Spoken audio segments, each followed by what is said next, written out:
gising sa umaga kahit na antok pa nga ako. Kailangang maghanda para pumasok sa trabaho. Sinday ng sigarilyo habang may kapeng barako. Eto aking almusal na araw-araw kong kasalo. Kailangan kong pumasok kahit mayroong trangkaso. Pag di kasi pumasok malaki ang iyong atraso. Saan nagbibigay ng sweldo kung tawagin natin amo?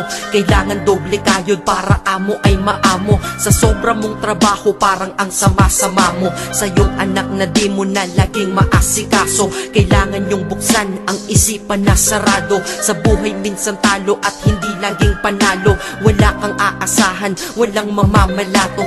Pag di ka nagtrabaho buhay mo ay lalalato.